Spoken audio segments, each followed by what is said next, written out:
The aroma of simmering spices filled my kitchen, a scent that usually brought comfort. Not tonight. This is way too spicy, Avira complained, pushing her plate away. And these chairs are ridiculously low. The lighting in here is practically cave-like. Julian, ever the supportive fiancé, nodded in agreement. A bit gloomy, isn't it? He added, glancing around my kitchen with a slight frown. I felt a familiar sting, a mix of frustration and hurt. I had spent hours preparing this meal, trying to create a pleasant family dinner. Clearly, my efforts were not appreciated. I can adjust the lighting, I offered quietly, reaching for the dimmer switch. Avira waved a dismissive hand. It's not just the lighting, Isoria. It's the whole vibe. Everything is so outdated. She gestured vaguely up the antique wooden cabinets, a gift from my late mother. Don't you think so, Julian? Well, Julian hesitated, clearly sensing the rising tension. It does have a certain classic charm. He offered me a weak smile, which I barely acknowledged. Classic? It's ancient, Avira scoffed. Honestly, it feels like a museum in here. She picked up her phone, scrolling through something.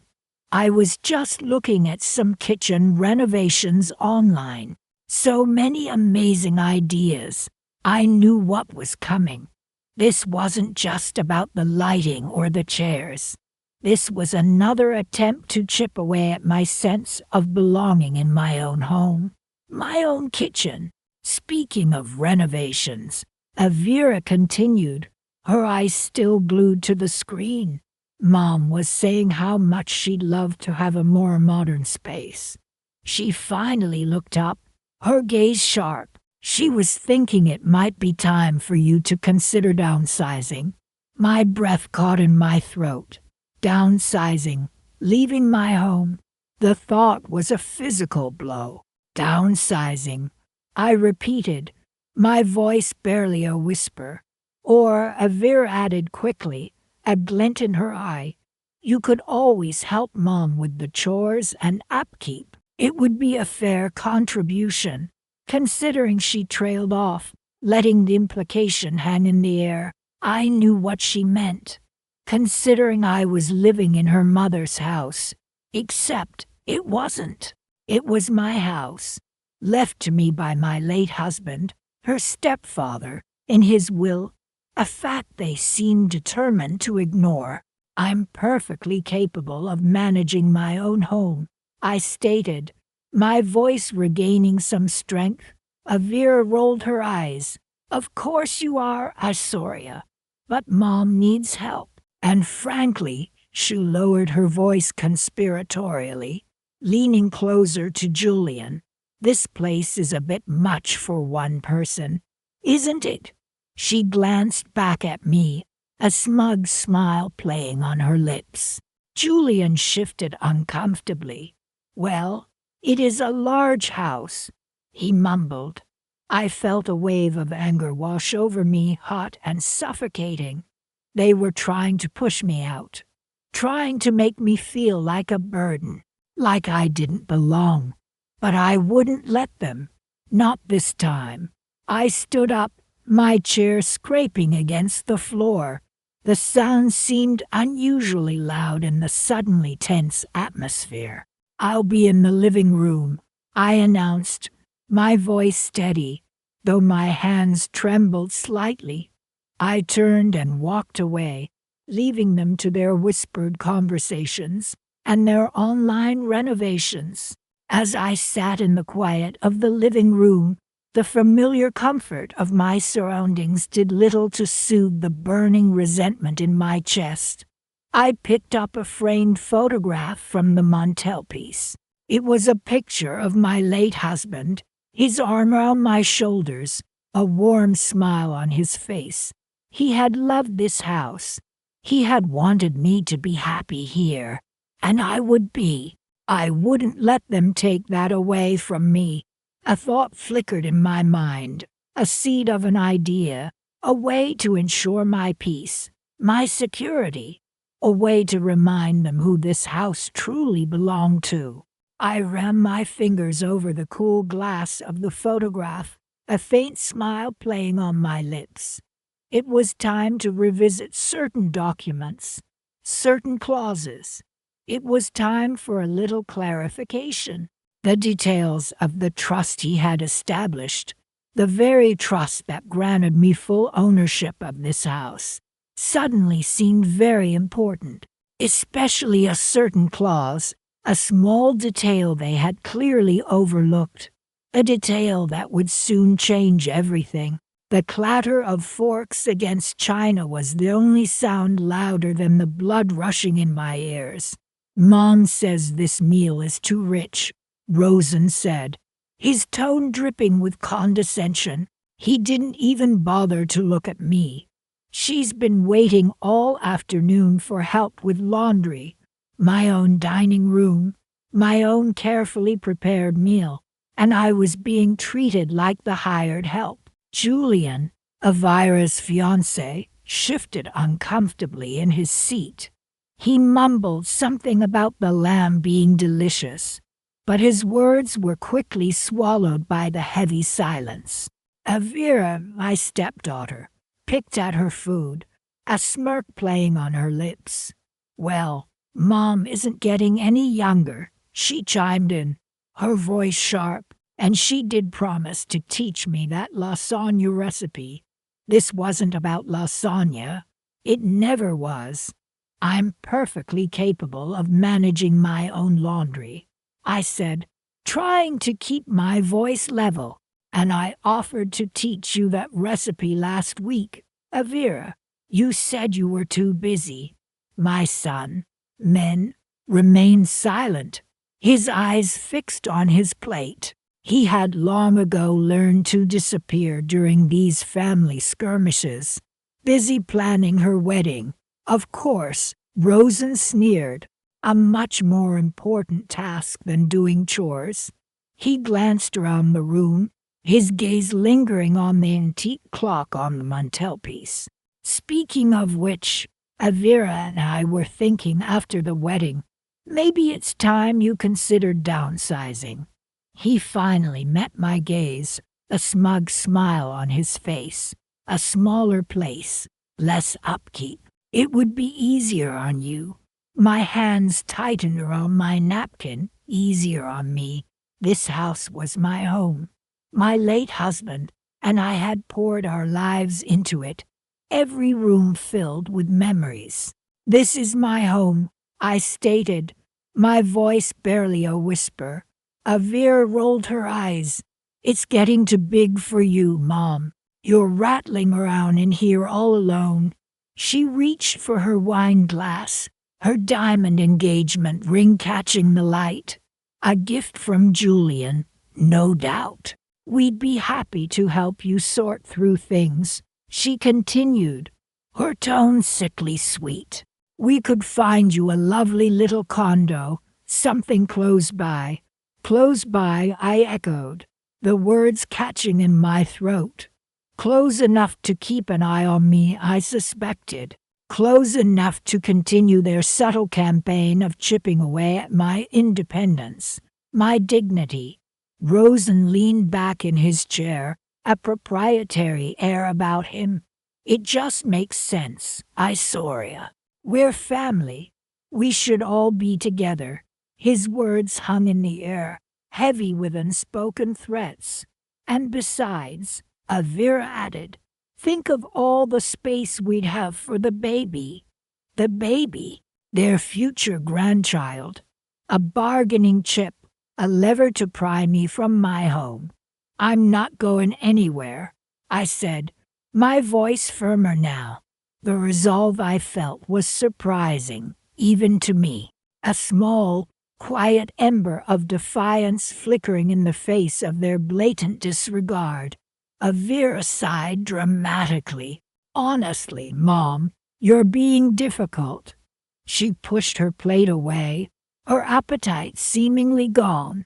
If you're not going to help with the chores, Rosen said, rising from his chair, then I suppose Avira and I will have to manage. He gave me a pointed look. Unless you have other plans. Their thinly veiled ultimatum hung in the air, thick with expectation.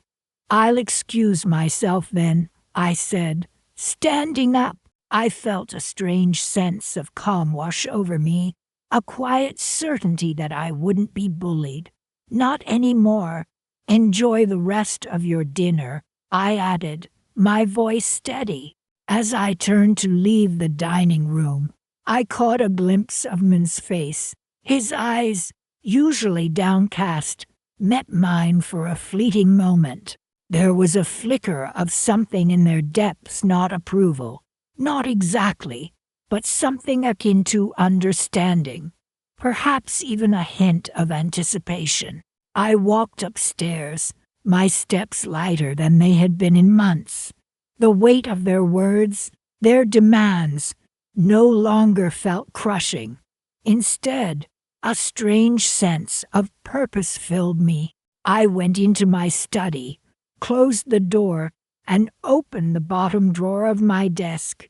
Inside, nestled among old photographs and letters, was a file that held the key to my future, and perhaps theirs, the agreement Mr. Trazer had prepared. I pulled it out, the crisp paper cool against my fingertips. The dignity clause. They thought they could push me out, force me to relinquish what was rightfully mine. They had underestimated me, and they were about to learn a very valuable lesson. The hallway felt cold, the air thick with unspoken words.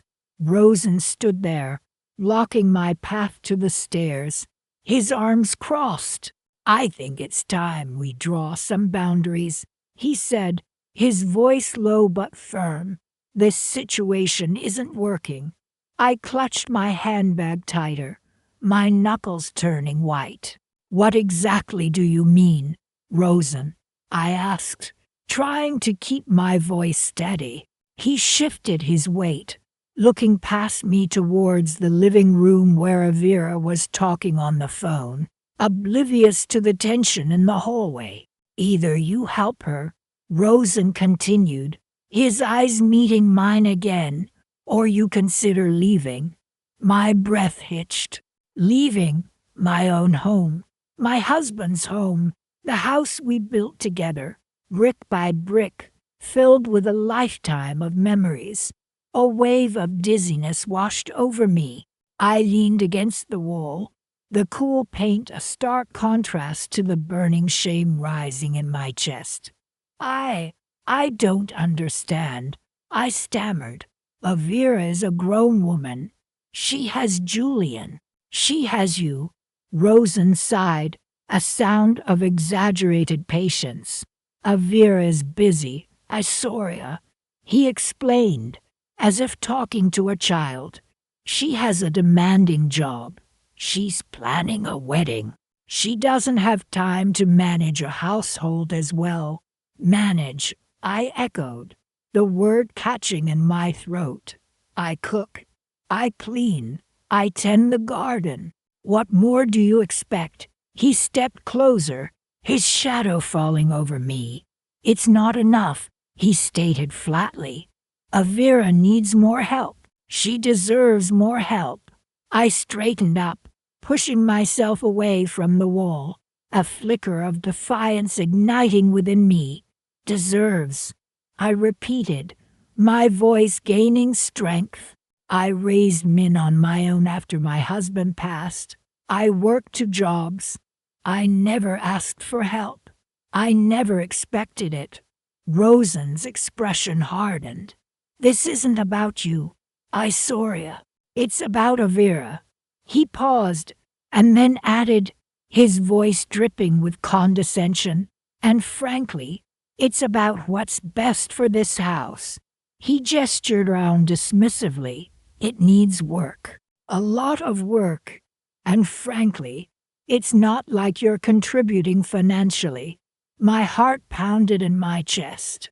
He dared to criticize my home, the home I poured my heart and soul into, maintaining its beauty and warmth even after my husband's passing, the home where I welcomed Avira and her mother with open arms, sharing everything I had.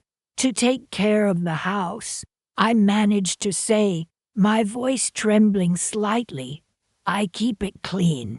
I keep it running. Rosen scoffed. Running. Barely. This place is outdated. The furniture is ancient. Avira wants to modernize, to bring it into this century. But she can't do that with you clinging to the past. The past? He called it the past. The memories of my husband, the life we built together, the laughter that once echoed in these halls. He dismissed it all as the past. So, what are you saying? I asked, my voice barely above a whisper. Rosen didn't hesitate.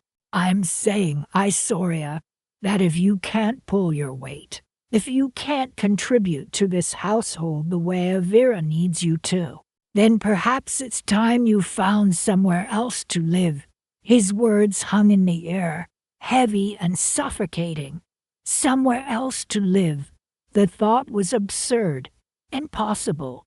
This was my home, my sanctuary. How dare they try to take it away from me? I stared at Rosen, a cold knot forming in my stomach. I wanted to scream, to lash out, to tell him exactly what I thought of him and his entitled attitude. But something stopped me. A quiet resolve began to settle within me, replacing the initial shock and hurt. I wouldn't give them the satisfaction of seeing me break down. I wouldn't let them see how deeply their words wounded me. I'll think about it, I said, my voice surprisingly steady. I met his gaze, refusing to flinch. He raised an eyebrow, clearly not expecting my calm response. You do that, he said, a smug smile playing on his lips. Think about it carefully. Avira expects an answer by the end of the week. He turned and walked away, leaving me standing alone in the cold, dimly lit hallway. I closed my eyes, taking a deep breath, trying to steady my trembling hands. Think about it, he said. I would. I would think about it very carefully. I would think about the years I spent nurturing this home, the love and memories that filled its walls. I would think about the blatant disrespect and cruelty I had endured. And then I would think about what I was going to do about it. Because one thing was certain, I wasn't going anywhere. This was my home, and I wasn't going to let them steal it from me. A small, almost imperceptible smile touched my lips. They had no idea what they were up against. They thought they had won, that they had pushed me to the brink. They thought they had broken me. They were wrong. They had underestimated me, and that, I realized, was their biggest mistake. The quiet resolve within me hardened into something stronger, something sharper. It was a resolve born of hurt and injustice, and it was fueled by a simmering anger that promised retribution. They wanted me out, fine. Let the games begin. The last thing I saw before closing my bedroom door was Julian's smug grin. Don't slam the door on your way out, Isoria, he'd sneered, Avira smirking beside him. I took a deep breath and leaned against the cool wood, the weight of their words heavy in the air.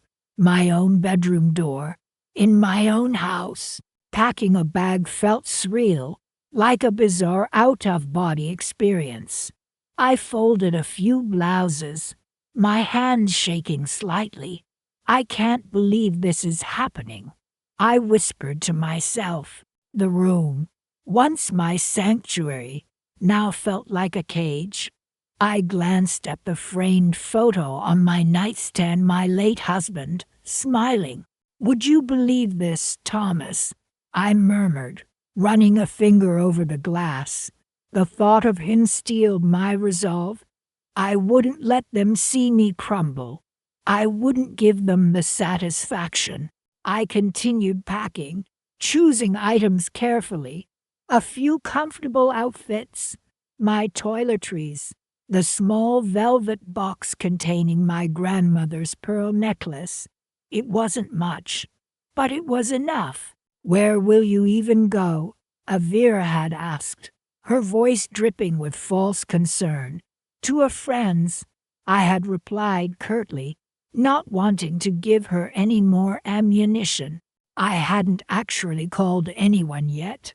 The truth was, I didn't have many close friends nearby.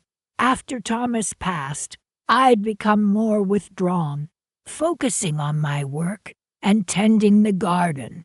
I zipped the bag closed with a decisive click. Now, where to go? The idea came to me as I was placing the velvet box in my purse. Mrs. Henderson, my neighbor 2 streets over, had mentioned a few weeks ago that her sister was renting out a cottage near the coast. It was a long shot, but worth a try. I grabbed my phone and dialed her number, the ringing echoing in the quiet room. "Hello." Mrs. Henderson's voice chirped on the other end. "Hello, Mrs. Henderson. It's Isoria," I said, trying to keep my voice steady. "I know this is a bit last minute, but I was wondering if your sister's cottage was still available." There was a pause. Then Mrs. Henderson's voice filled with concern. "Isoria, dear, is everything all right?" I hesitated. "I'll explain later. Right now, I just really need a place to stay." After a brief conversation, I had secured the cottage for a few weeks. Relief washed over me, a small victory in this chaotic evening. "Mrs. Henderson insisted I call her once I was settled," her voice laced with genuine worry. I promised I would. Looking around the room one last time, I felt a pang of sadness. This house held so many memories. My wedding day, bringing Min home from the hospital, Christmas mornings with the scent of pine and cinnamon filling the air. Avira and her mother moving in had been a difficult transition, but I had tried to make it work, for Thomas's sake. He had loved them dearly. A wave of anger surged through me. How could Avira, whom I had treated like my own daughter, treat me like this? The constant criticisms about the house being old-fashioned and my belongings being clutter. The subtle jabs about my cooking not being as refined as her mother's. And then the ultimatum: leave or start contributing financially and cleaning up after her and Julian. My own home. I swallowed the lump in my throat. They had underestimated me. They thought I was weak, easily manipulated. They were wrong. I grabbed my bag and quietly made my way downstairs, careful not to alert Avira and Julian. The house was eerily silent. They were probably in the living room, gloating over their supposed victory. I slipped out the back door. The cool night air a welcome change from the stifling atmosphere inside. As I walked towards my car, I glanced back at the house, its windows glowing warmly in the darkness. A faint smile played on my lips. They thought they had won. They had no idea what was coming. Mr. Trazer, my lawyer, had been very clear. The dignity clause and the trust was ironclad. They hadn't bothered to read the fine print.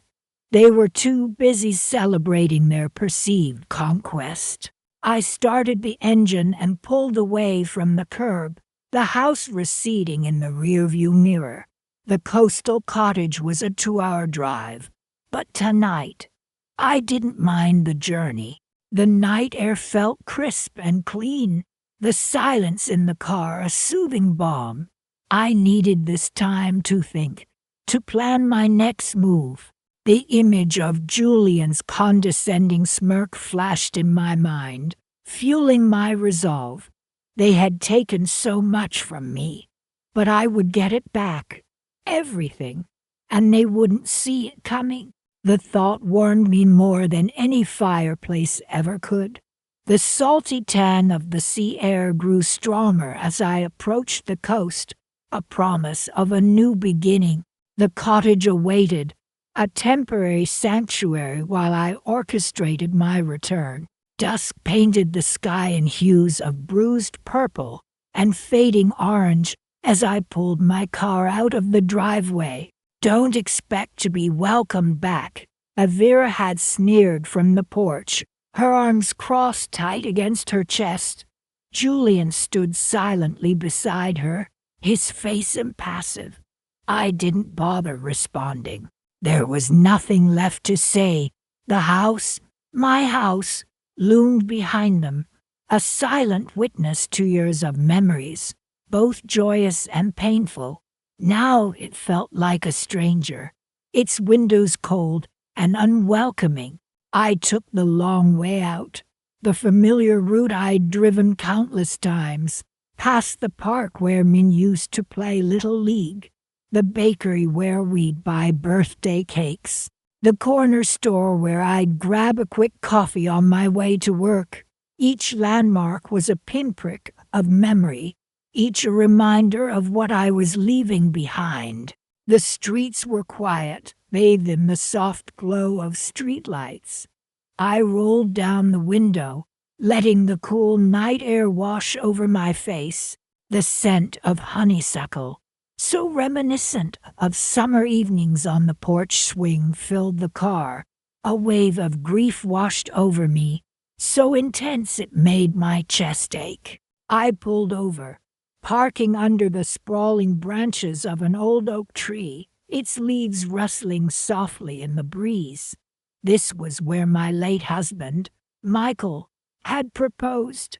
He'd gotten down on one knee, a goofy grin on his face, holding a small velvet box. "I saw ya," he'd said, his voice thick with emotion. "Will you make me the happiest man alive?" Tears streamed down my face now, just as they had then. Only these were tears of loss and betrayal. I hadn't imagined my life would turn out this way. After Michael's passing, I'd tried my best to create a stable, loving home for Avira and Min. I'd welcomed Avira as my own, never differentiating between her and my biological son. "You're both my children," I'd tell them, "and I love you both equally." Yet, over the past few years, Avira had changed. She'd become increasingly demanding, her resentment simmering beneath the surface. It had intensified after she met Julian. He seemed to encourage her sense of entitlement, fueling her animosity towards me.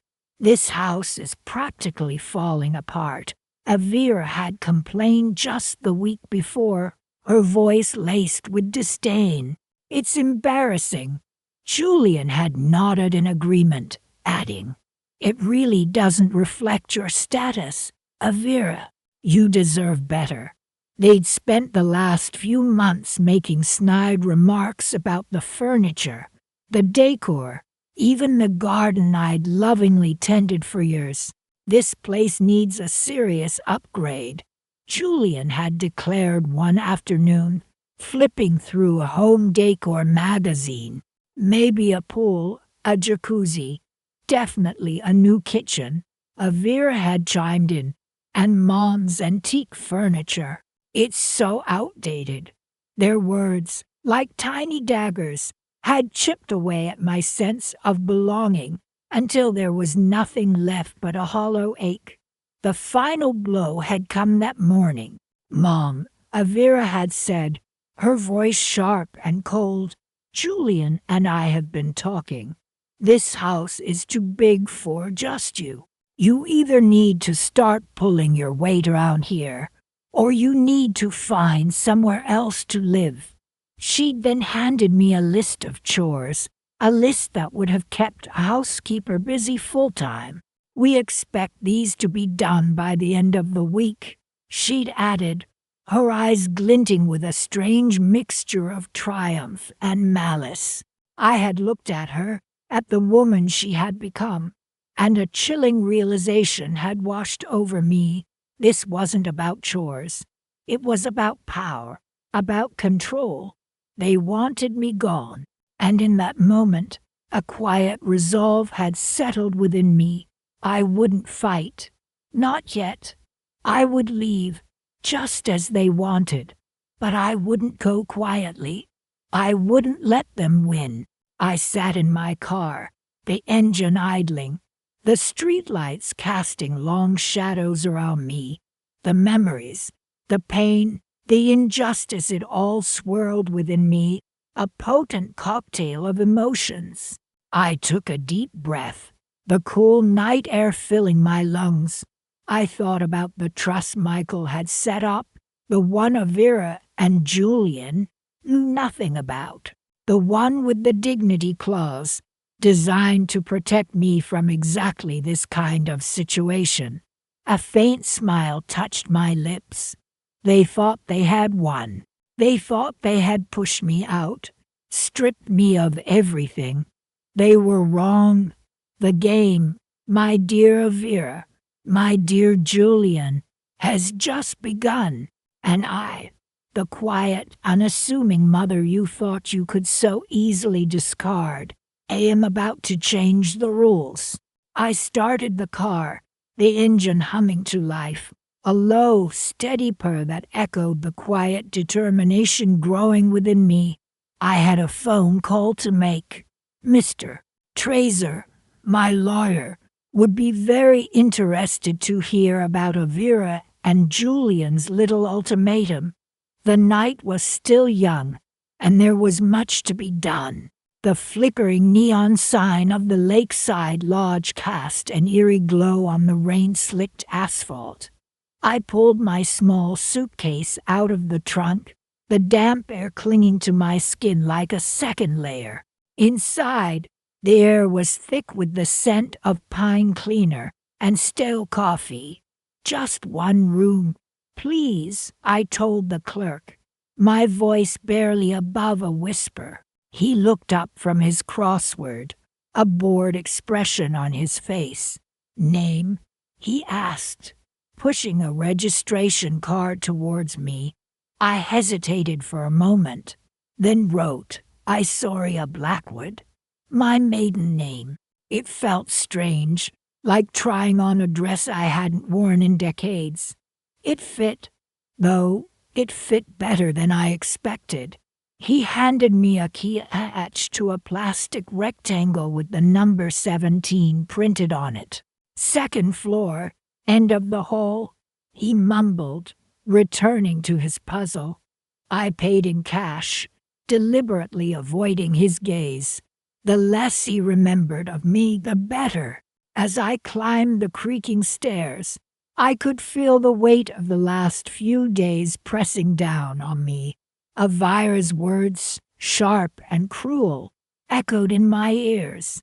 "This house isn't yours anymore, Isoria," she had sneered. "Either start pulling your weight around here, like Mom expects, or find somewhere else to live." Julian, ever the dutiful fiancé, had just stood there nodding his agreement. They had won. They had driven me out. Room 17 was small and sparsely furnished, with a double bed, a chipped formica table, and a flickering television set. I sat on the edge of the bed, the springs groaning beneath me. The view from the window overlooked the lake, the dark water reflecting the lights of the lodge like scattered jewels. It was beautiful, serene, a stark contrast to the turmoil churning inside me. I fished my phone out of my purse and stared at the screen. Should I call Min? Tell him what happened? No. He had enough on his plate. He wouldn't understand. He'd just tell me to come stay with him, and I couldn't do that. Not yet. I opened my suitcase and took out a small, leather-bound book. Dean Trazer, my lawyer, had given it to me years ago, after my husband's passing. Keep this safe, Isoria, he had said. It might come in handy someday. Inside, nestled amongst the pages, was a copy of the trust agreement. I ran my fingers over the embossed lettering, a flicker of hope igniting within me. Dean had been meticulous, almost obsessively so, when he drafted the document. He had insisted on including a clause that, at the time, seemed almost absurd. The dignity clause, he called it. It stated that if any beneficiary of the trust acted in a manner that compromised the dignity or well-being of the primary resident, meaning me, the trust would revert back to the primary resident's sole control. It was a long shot, I knew. Proving Elvira's actions had compromised my dignity seemed difficult, but Dean had assured me it was legally sound. It's all about documentation. Isoria, he'd said. Keep a record. Dates, times, witnesses. Build your case. And I had. Meticulously. Every snide remark, every dismissive gesture, every instance of Elvira and Julian treating my home like their own personal playground. I had documented it all. Photographs, voice recordings, even a few carefully worded emails to Dean, outlining the escalating situation. I had prepared for this, not because I wanted to, but because I knew deep down that it was inevitable. I pulled out a small notebook from my purse and flipped through the pages, reviewing my notes, the dates, the times, the specific instances of Elvira's and Julian's disrespect. It was all there in black and white. Evidence. Enough, I hoped, to convince Dean that the dignity clause applied. I picked up the phone and dialed Dean's number. It went straight to voicemail. Dean, it's Isoria, I said, my voice trembling slightly. I need to see you. It's about the trust. It's important. I hung up, a wave of exhaustion washing over me. All I wanted to do was sleep, to escape the gnawing anxiety that had been my constant companion for the past few weeks. But sleep wouldn't come. My mind raced, replaying the events of the past few days, the hurtful words, the dismissive looks. I pictured Elvira lounging on my sofa, feet propped up on the coffee table, scrolling through her phone while Julian regaled her with stories about his latest business deal. They acted as if they owned the place, as if I were an unwelcome guest in my own home. The thought made my stomach clench. I got up and paced the small room, the worn carpet scratching beneath my bare feet. I needed air. I needed to clear my head. I opened the door and stepped out into the dimly lit hallway. The air was still heavy with the scent of pine, but it was a welcome change from the stuffy confines of the room. I walked to the end of the hall and pushed open the fire exit, stepping out onto a small balcony overlooking the lake. The cool night air was a balm on my skin. The rain had stopped, and the moon peeked through the clouds, casting a silver sheen on the water. I closed my eyes and took a deep breath, trying to calm the storm raging inside me. I would not let them win. I would not let them take what was rightfully mine. I had a plan, a quiet, subtle plan, and I knew, with a certainty that settled deep in my bones, that it would work. The lodge, the quiet anonymity, the distance, it was all part of it. They wouldn't see it coming. The cheap motel room reeked of stale cigarettes and despair. I sat on the edge of the bed, the thin floral bedspread scratching against my bare arms. A single lamp cast a harsh light on the document spread before me, each page a fresh wave of humiliation. "I can't believe I let them do this to me," I whispered, my voice catching in my throat. I reread Dean Trazer's email again, the words blurring through the film of tears in my eyes. The dignity clause, he'd called it, tucked away in the trust my late husband had established years ago. A clause I had completely forgotten about. A safety net, Dean had explained over the phone earlier that evening, his voice calm and reassuring. "Your husband was a wise man, I saw ya." I ran a trembling hand over the crisp legal paper. The clause stipulated that if I, as the primary beneficiary, ever felt my dignity or well-being was being compromised within the family home, I had the sole right to reclaim full ownership and evict any residing parties. Dignity, I thought bitterly. What dignity did I have left after Avira and Julian's constant belittling, their insidious campaign to make me feel like a burden in my own home? "It's either you help out, or you find somewhere else to live," Avira had said, her voice dripping with disdain. Those words echoed in the quiet room, a stark contrast to the gentle lapping of the lake against the shore outside. I could still hear Julian's condescending chuckle. "After all, Mom, it's Avira's house now, isn't it?"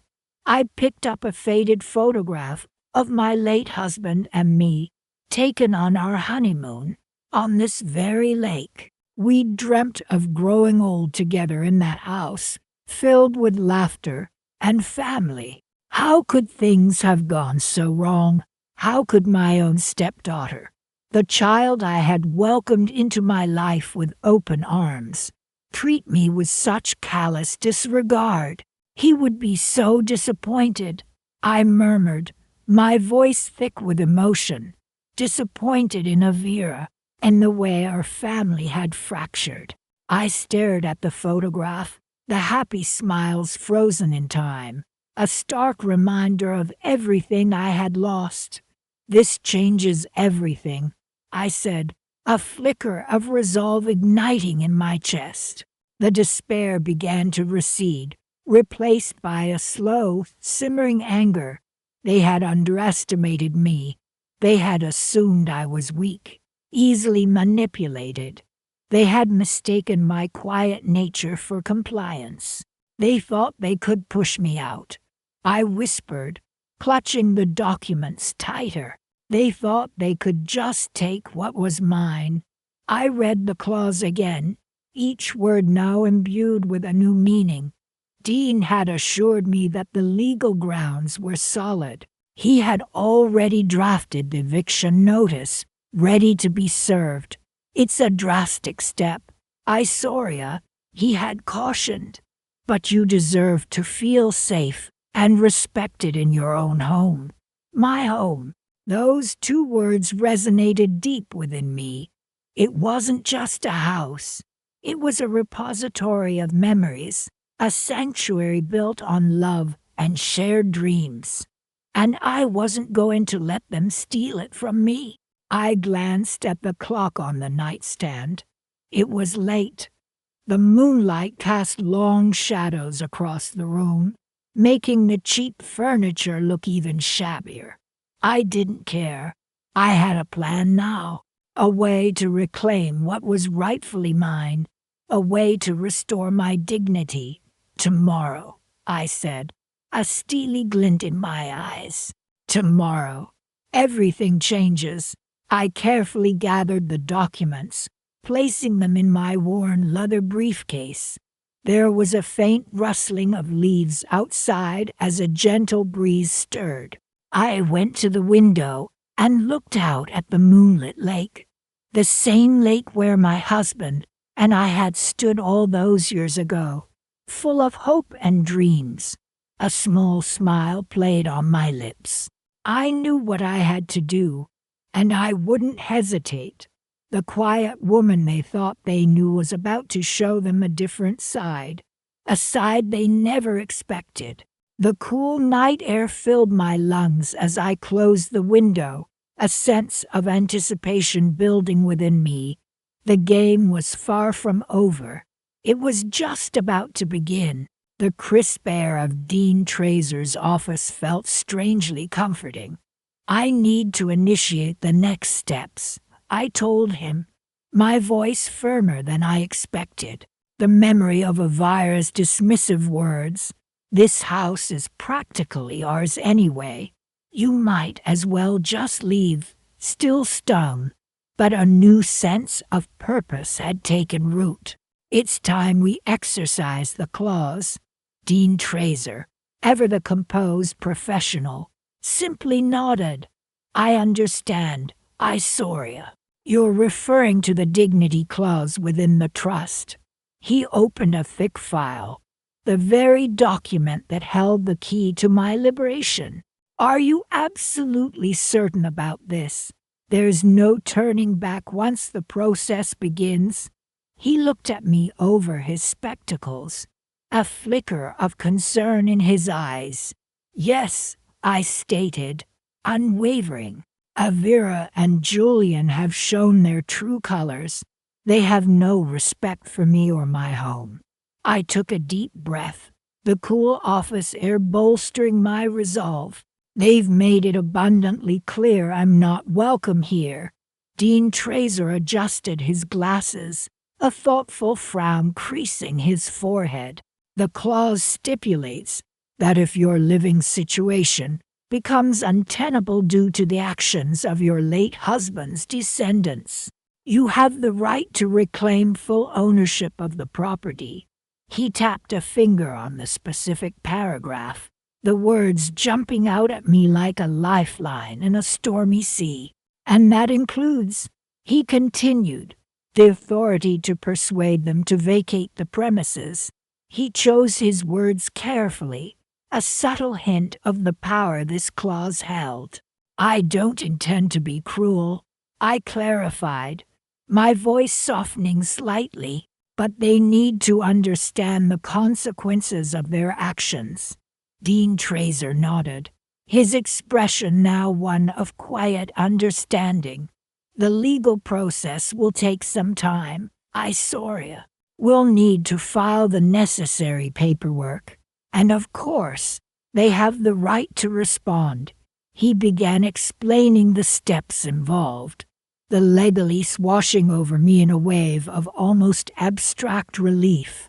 I listened intently, focusing on the key details.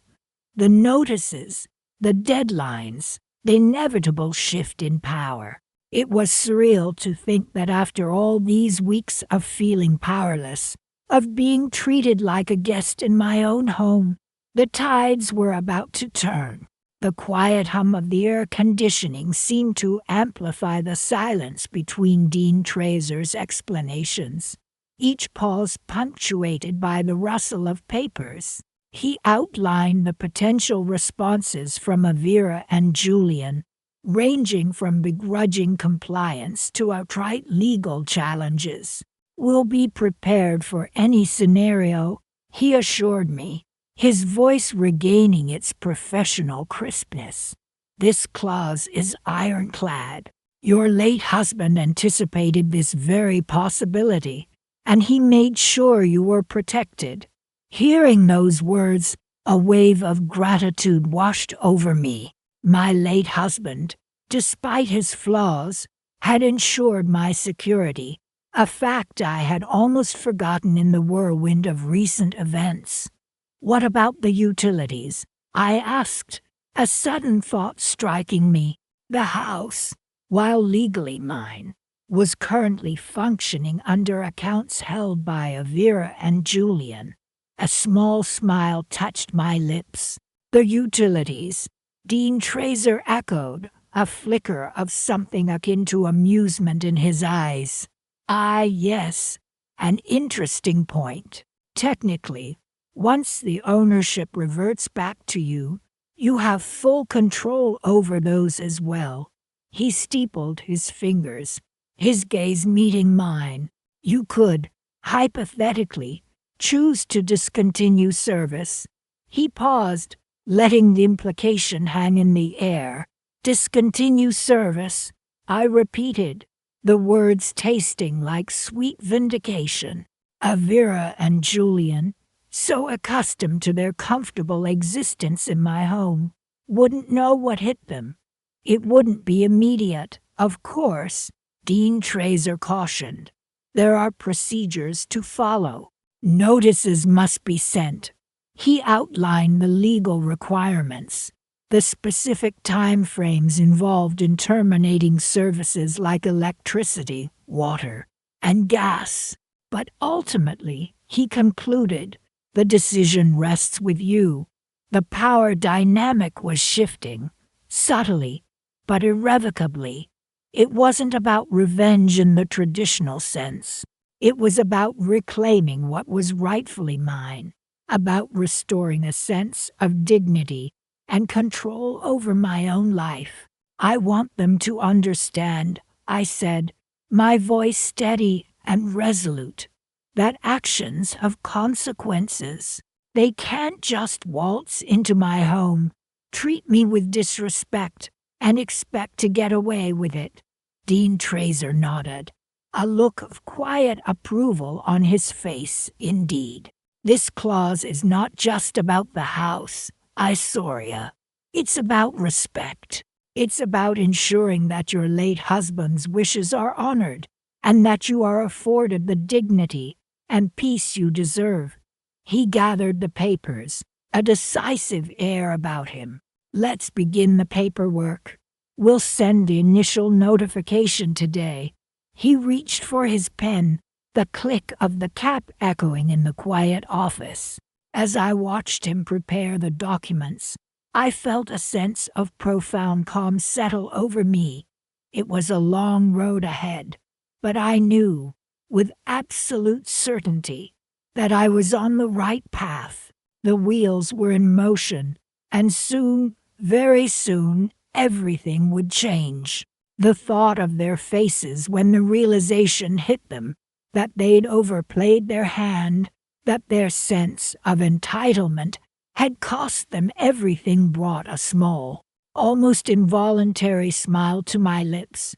It wouldn't be long now. The first notices would go out soon, and then the game would truly begin. The crisp, sterile air of Dean Trazer's office offered a stark contrast to the stifling atmosphere I'd endured at home. So, Dean, what are my options? I asked, my voice trembling slightly. I recounted the events of the past few weeks, the constant criticisms from Avira about the house, the suggestions for renovations that felt more like demands, culminating in her ultimatum: contribute to the modernization project or start paying rent. It's my house, I insisted, left to me by my late husband. I can't believe she thinks she can just push me out. Dean listened patiently, his expression unreadable behind his rimless glasses. He steepled his fingers. Tell me about this trust agreement your husband set up, he said, his tone calm and reassuring. I'd almost forgotten about it, honestly. It was created years ago, a safeguard my late husband had insisted on. He always worried about unforeseen circumstances.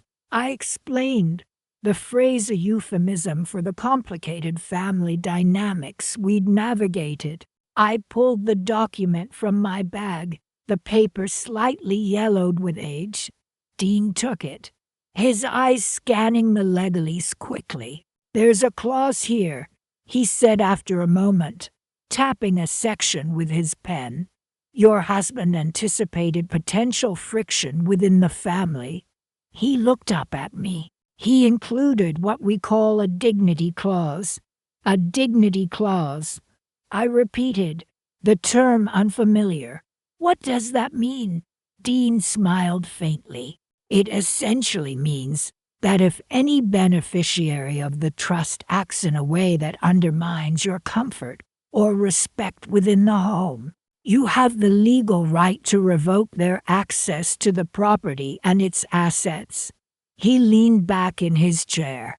"It's a rather unusual provision, but perfectly legal." My heart began to beat a little faster. "So you're saying I can ask Avira to leave?"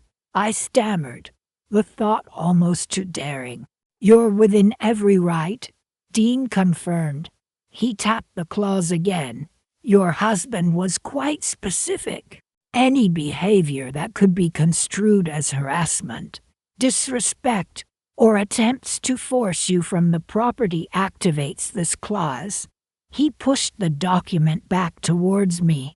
"I'd say Avira's ultimatum, coupled with the constant criticism, more than qualifies."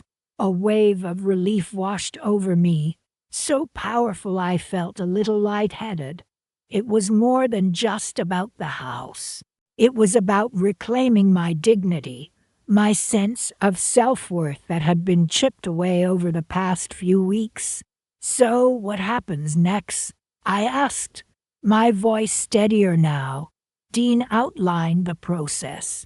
A formal notification to Avira and Julian, informing them of the clause and their breach of it. A reasonable time frame for them to vacate the premises. And if they refused, then we pursue legal action, he said, his tone firm. "But I doubt it will come to that." He looked at me, a knowing glint in his eyes. "This clause has teeth." I left Dean's office with a newfound sense of purpose. The fear and uncertainty I'd carried for weeks had lifted, replaced by a quiet determination. The house was more than just bricks and mortar. It was my sanctuary, my haven, and I wasn't going to let anyone take that away from me. A small smile played on my lips as I thought about Avira's reaction. She wouldn't see it coming. This wasn't just about the house. It was about respect. It was about reclaiming what was rightfully mine. And it was going to be a lesson she wouldn't soon forget. I clutched the trust agreement in my hand, the paper suddenly feeling less like a legal document and more like a shield. I had a plan. The photos landed in my inbox like tiny grenades, each one detonating a small piece of my composure. One showed Avira's muddy boots propped up on the antique ottoman I'd inherited from my mother. "Disgusting," I muttered, scrolling to the next image. This one displayed a chipped teacup, part of a set my grandmother had cherished, lying abandoned amongst a pile of dirty dishes. "How could she?" I whispered, a cold knot forming in my stomach. Another photo revealed a burn mark on the polished dining table, likely from a carelessly placed cigarette. "She treats my home like a flophouse," I said aloud, the words catching in my throat. There were more, each one a fresh assault on my memories, my history, everything this house represented. Julian wasn't visible in any of the photos, but the implication was clear. He was allowing this, condoning it, perhaps even participating in the casual destruction of my life. I poured myself a cup of tea, my hands trembling slightly. The chamomile did little to soothe the burning anger rising within me. My own home, the place I'd poured my heart and soul into, filled with love and laughter and the quiet comfort of family traditions. Now, it was being desecrated, piece by piece, by the very people who should have cherished it most. I remembered Avira as a child, tagging along behind me, her small hand clasped in mine. "Mama, can we bake cookies?" she'd ask, her eyes wide with anticipation. Where had that sweet girl gone? Replaced by this entitled stranger who seemed intent on erasing every trace of me from existence. The photos kept coming, a relentless stream of disrespect. One showed a wall smeared with something that looked suspiciously like lipstick. "Is that permanent marker?" I gasped, my heart pounding in my chest. Another depicted a broken window pane, covered haphazardly with a piece of cardboard. "They're destroying everything," I said, the realization hitting me with the force of a physical blow. It was more than just carelessness. It was a deliberate act of vandalism, a blatant display of contempt for everything I held dear. "They want me gone," I murmured, the words tasting like ashes in my mouth. "They want this house, and they don't care how they get it." I stared at the final photo, a close-up of a framed photograph of my late husband and me lying face down on the floor. The glass was cracked, a jagged spiderweb spreading across our smiling faces. Something snapped inside me. The quiet grief I'd carried for so long transformed into a steely resolve. "They've made a grave mistake," I said, my voice surprisingly steady. The anger hadn't dissipated, but it was now tempered by cold, calculating clarity. I picked up my phone and dialed Dean Trazer's number. "Dean," I said, my voice firm, "I'm ready to proceed." He sounded surprised, but pleased. "Excellent, Isoria. I've been reviewing the trust documents, and I believe we have a strong case. The dignity clause is quite specific." He paused, then continued. "Are you certain you want to go through with this? It will undoubtedly cause a significant rift in your family." "They've already caused that rift, Dean," I replied, my voice laced with a bitterness I hadn't realized I possessed. "They've shown me exactly how little they respect me, how little they value my feelings. Now it's my turn." I took a deep breath, feeling a strange sense of calm settle over me. "I want my house back, Dean, and I want them out." He cleared his throat. "Very well, Isoria. I'll begin drafting the necessary paperwork. We'll need to gather some additional evidence, but those photographs are a good start." He outlined the next steps, his voice professional and reassuring. I listened carefully, absorbing every detail. This wasn't just about the house anymore. It was about reclaiming my dignity, my self-respect, my life. After the call, I sat quietly, sipping my now-cold tea. The photos were still displayed on my computer screen, a stark reminder of the disrespect I'd endured. But now, looking at them, I felt a different emotion. Not anger, not sadness, but a quiet sense of anticipation. The game had changed. They thought they had won, that they had successfully pushed me out of my own life. They were wrong. They had underestimated me. They hadn't accounted for the quiet strength that comes from years of enduring, of observing, of planning. They had no idea what was coming, and that, I realized, was the most satisfying part of all. The holidays were just around the corner. They would be expecting a warm, welcoming home, filled with festive cheer.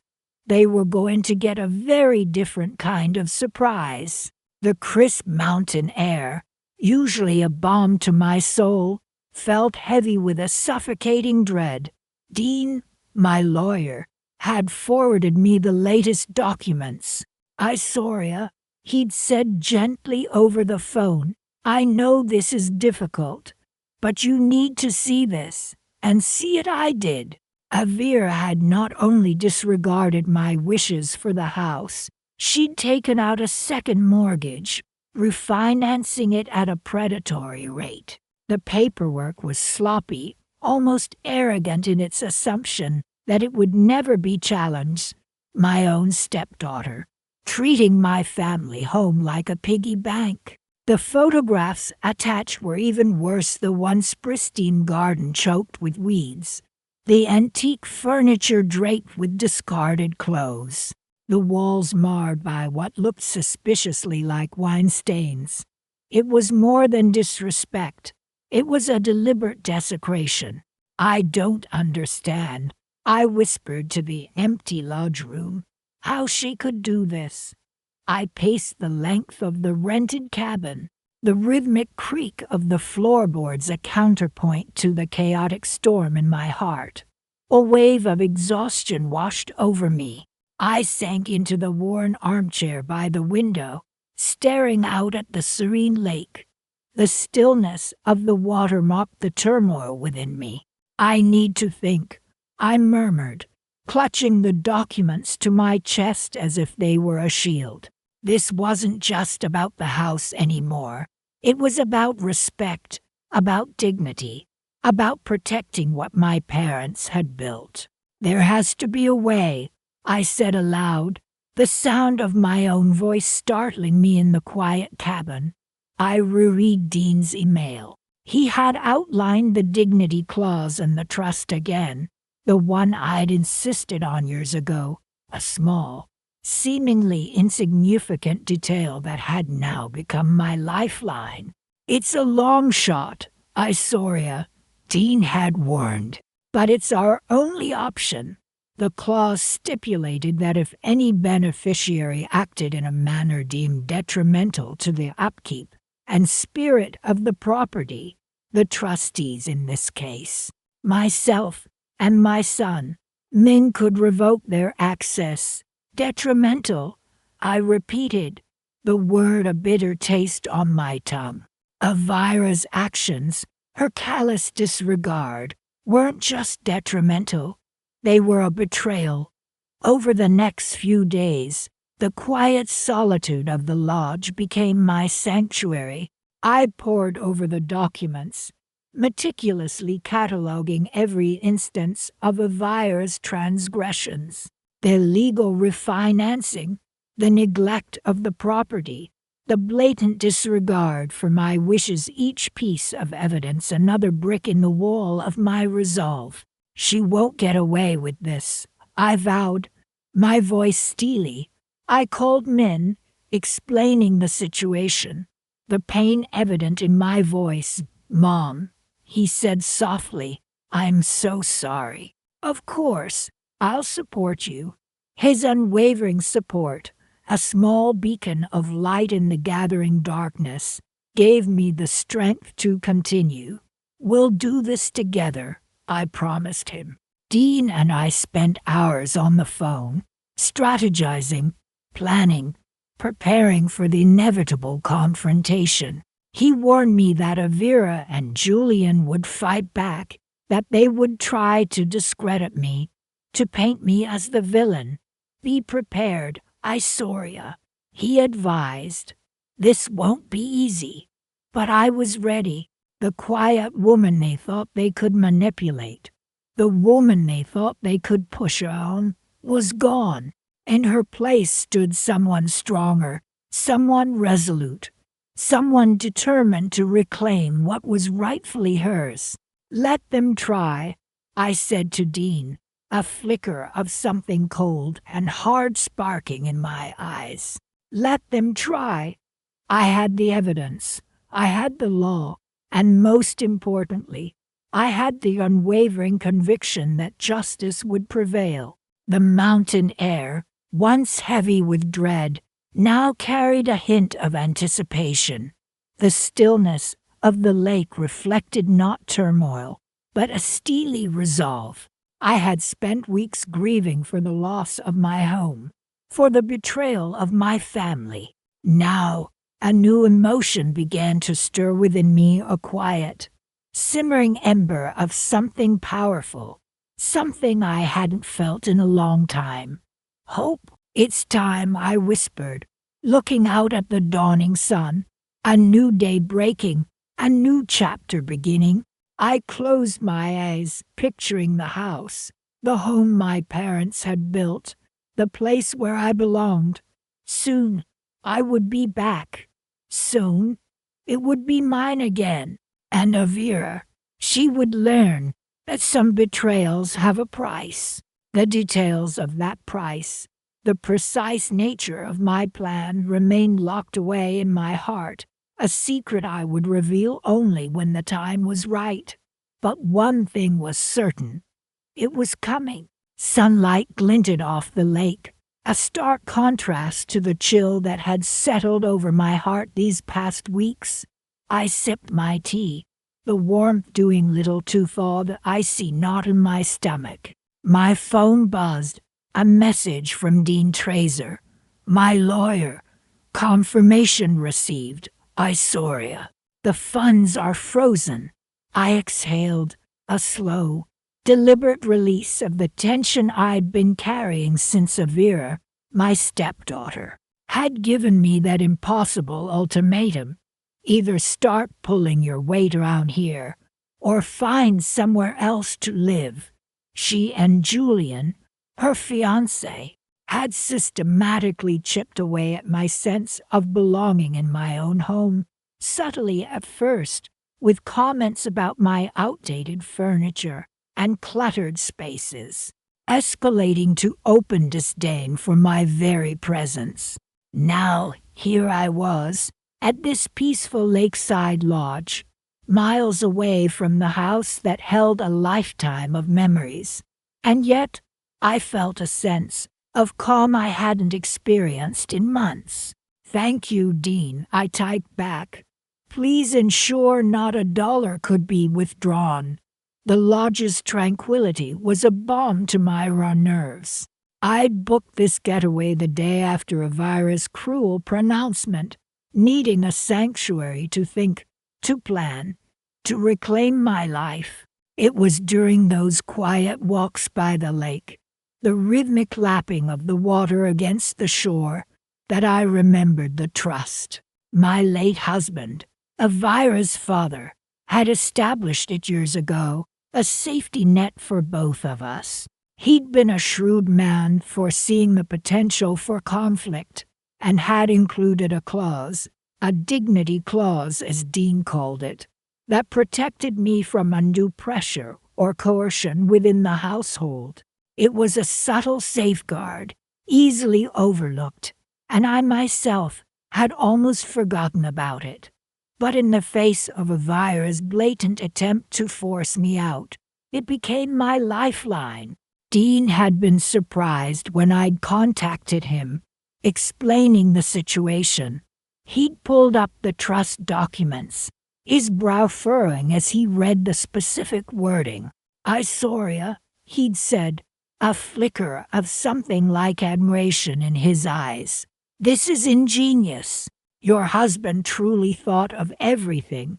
The dignity clause, it turned out, not only allowed me to remain in the house, but also granted me control over a significant portion of the joint household funds, a contingency specifically designed to prevent financial manipulation. It was a detail Avira and Julian, in their haste to seize control, had completely overlooked. They'd been so focused on their own perceived victory that they hadn't bothered to check the fine print, to understand the true extent of my husband's foresight. The irony wasn't lost on me. Avira, so convinced of her own cleverness, had unwittingly handed me the keys to my liberation. She'd been so busy orchestrating my eviction that she hadn't realized she was standing on a trapdoor of her own making. My phone buzzed again. Another message from Dean. The utilities are scheduled to be disconnected tomorrow morning. I closed my eyes, picturing a virus face when the lights went out. The water stopped running.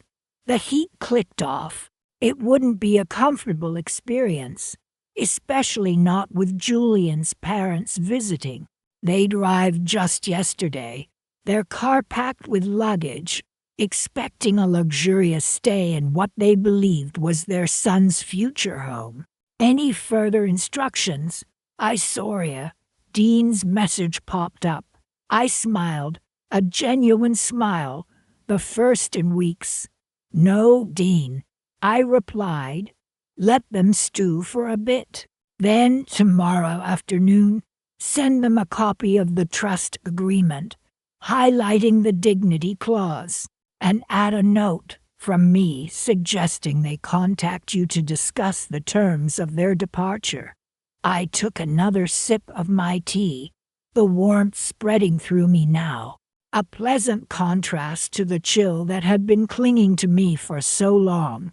The lake shimmered, the sunlight dancing on its surface. I had my home back, my dignity restored, and a newfound sense of peace. And Avira, well, she was about to learn a valuable lesson about the importance of reading the fine print. But that was just the beginning. I had plans, big plans, for the future, and now I had the resources to make them a reality. The crackling fire in the lakeside lodge's grand fireplace warmed my face, a welcome contrast to the icy tension I carried inside. Dean, my lawyer, sipped his scotch, the amber liquid catching the firelight. So, he said, setting the glass down with a decisive clink, I received a rather agitated call from a young woman claiming to be your stepdaughter. I nodded, staring into the flames. Avira, Dean chuckled softly, quite the spirited individual. She seemed to believe she had grounds for a complaint. I knew Avira. What kind of complaint? I asked, though I suspected I already knew. She and Julian had been furious, utterly blindsided. Their entitled tantrum echoed in my ears, the slammed doors, the accusations, the sheer disbelief that I would, and had locked them out of what they perceived as their home. She alleged wrongful eviction. Dean explained, his voice laced with amusement. Claimed you had no right to bar her access to the property. I could almost see Avira's face, contorted in frustrated anger.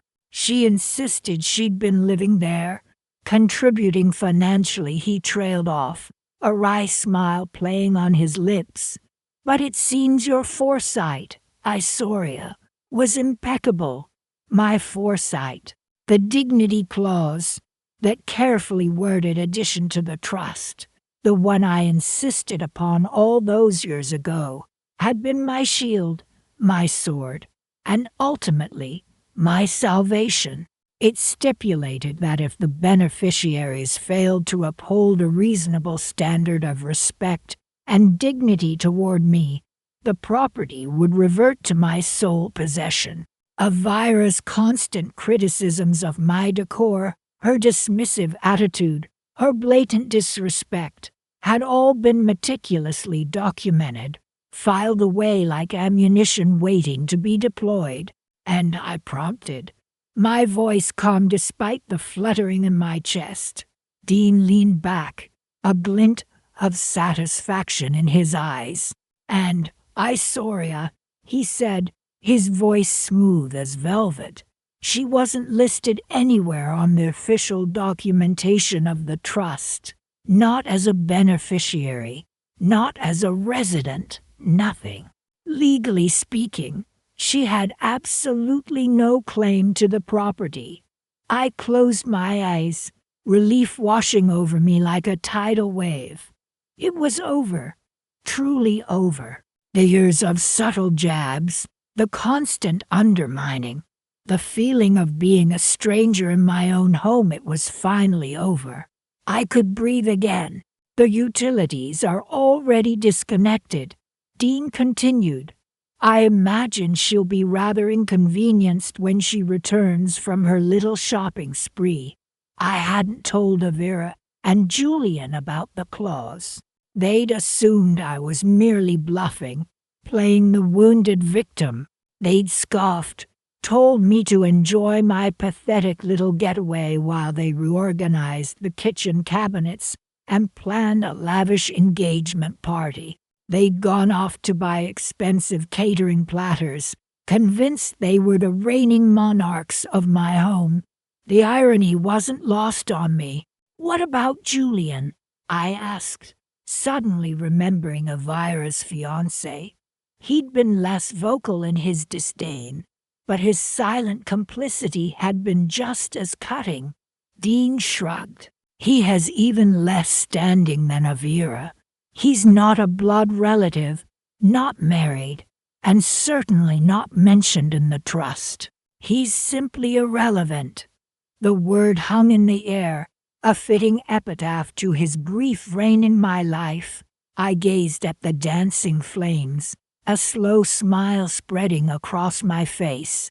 The lodge felt warm and inviting, a sanctuary from the storm. The scent of pine and cedar filled the air, a comforting contrast to the sterile, artificial fragrance Avira always insisted on using. This was peace. This was freedom. So Dean said, breaking the silence, "What are your plans now, Isoria? Will you sell the property?" I considered this, the image of Avira's bewildered face flashing through my mind. Selling would be the logical choice, the clean break, but something held me back, a different kind of satisfaction, a slow-burning ember of something else. Not yet, I said, my voice soft but firm. I think I'll spend Christmas there. The thought filled me with a quiet, unexpected joy. I pictured a roaring fire in the hearth, a beautifully decorated tree, the scent of cinnamon and pine filling the air. My Christmas, my home, finally. Dean raised an eyebrow, intrigued. I simply smiled. He didn't need to know all the details. Not yet. The crisp morning air of the lakeside lodge smelled of pine and promise. My phone buzzed. It was Dean, my lawyer. Isoria, just confirming the utilities are now officially disconnected at your former address. I took a slow sip of my coffee, the warmth spreading through me like a sense of vindication. Thank you, Dean. Everything proceeding as planned. He chuckled. Indeed. I received a rather frantic call from Rosen a few minutes ago, demanding to know why the power was out. I could almost picture Rosen's face, contorted in frustration. What did he say? I asked, a small smile playing on my lips. He claimed it was a mistake, a bureaucratic blunder, Dean replied, his voice laced with amusement. He also mentioned something about the garage door not opening. Garage won't open. Rosen is yelling at me.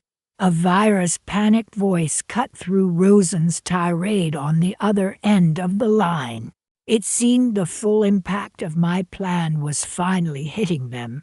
They were trapped, not by physical restraints, but by the very comforts they had taken for granted. The house, the symbol of their entitlement, had become their cage. I hung up with Dean, a quiet sense of satisfaction settling in. I had given them ample warning, more than enough chances to treat me with respect, to acknowledge my place in this family, in this house. They had chosen to ignore me, to belittle me, to push me out. Now, they were experiencing the consequences of their actions. I stepped out onto the balcony of the lodge, overlooking the serene lake. The sun glinted off the water, a stark contrast to the cold, dark house Vera and her partner were currently occupying. I imagined them huddled together, wrapped in blankets, their breath misting in the frigid air. The image brought a strange mix of emotions, pity, yes, but also a firm resolve. I had been pushed too far, treated as an inconvenience, an obstacle to their ambitions. They saw me as weak, someone they could easily manipulate and discard. They had misjudged me. The trust, established years ago, had been my safeguard, my silent protector. Within its seemingly innocuous clauses lay the dignity clause, a carefully worded provision that allowed me to reclaim the property if I ever felt my well-being was threatened. Avira and Rosen, in their arrogance, had overlooked it, or perhaps they had simply assumed I wouldn't have the strength to invoke it. They had underestimated the quiet strength that comes from years of enduring, of observing, of waiting for the right moment. This peaceful lakeside retreat was more than just a temporary escape. It was a symbol of my liberation. I had secured a long-term lease, a place of tranquility where I could rebuild my life away from the constant negativity and disrespect. My phone buzzed again. This time, it was Min, my son. He had remained largely silent throughout this ordeal, caught between his loyalty to me and his desire to avoid conflict. "Mom," he said hesitantly. Avira called. "She's upset." "I imagine she is." I replied calmly. "She wants to talk to you," he continued. "She says she wants to apologize." I paused, considering my response. An apology now, after all that had happened, felt hollow, meaningless. "Tell her," I said finally, "that actions speak louder than words. Tell her that respect is earned, not demanded." I hung up, a sense of closure washing over me. This chapter of my life was finally closed. The house, once a source of contention and heartache, was now simply a building, a structure devoid of the memories and emotions that had once weighed me down. I had reclaimed not just a house, but my dignity, my self-worth. The rising sun painted the sky in hues of orange and pink, a promise of a new beginning. I took a deep breath, the crisp mountain air filling my lungs. I was free. The lodge, my sanctuary, was the first step on a new path, one where I was the architect of my own destiny.